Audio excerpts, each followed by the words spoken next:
So I may be sound of just because कि ये मेरा दूसरा तीसरा पता नहीं कितना वाला एडिट है। इससे पहले मैंने एक पूरा व्लॉग कंप्लीट कर लिया था और बाय मिस्टेकली वो पता नहीं कैसे डिलीट हो गया। So I was so much like upset with that कि यार इतना मेहनत करो, ऊपर से इतनी आई पेन हुई और still things didn't work. So moving on. सुबह मैंने ये छोटे चाय कप से गुजारा करना चाहा पर हुआ नहीं, पर मुझे ये बड़ा कप चाय का लेना ही पड़ा। उसके बाद मैंने लंच बनाया, ले जाने के लिए कुछ मीठा बनाया और बनाने वक्त ये तो होना ही था, सैड लाइफ। खैर उसके बाद काम पे पहुँचे, कुछ रिपोर्ट एनालिसिस वगैरह किया, ईसीजी देखा वगैरह। फिर डायमेंशन ऑफ मुझसे याद ही नहीं हो रहा, पर मैं डेट पे पहुँच गई।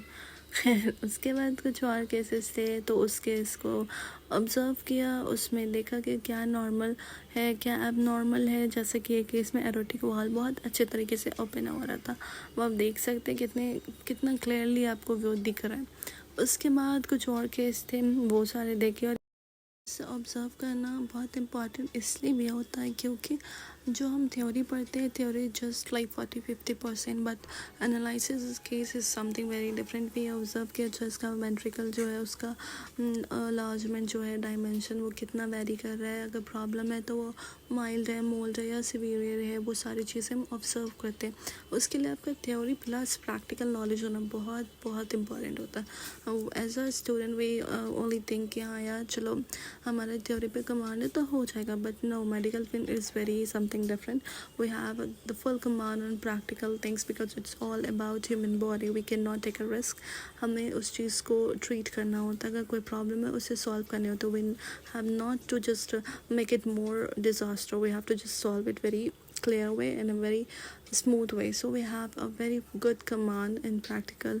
It's very important. We have no other chance, no any other option. It's just like do or die.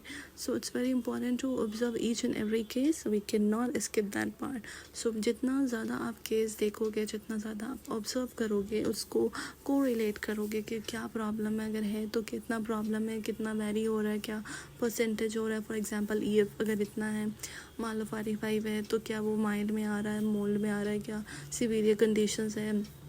अगर कुछ हमें मान लो एलवी में प्रॉब्लम है तो एलवी डिस्फंक्शंस है, या नॉर्मल व्यू दिख रहा है हमें, या फिर वॉल्स के क्या चेंजेस हैं। मान लो अगर किसी का MVR है तो मैंने पहले अर्ली केसेस में दिखाया है कि आपको मैच स्टिक्स जैसे वहाँ पे एक शैडो लाइन दिखने लगता है। मैंने एरोटिक वॉल का भी रिप्लेसमेंट दिखाया। तो आज के लिए बहुत हो गया ज्ञान, आप करते हैं पेट पूजा। डिनर हुआ और ये केक का सस्पेंस नेक्स्ट ब्लॉग पे।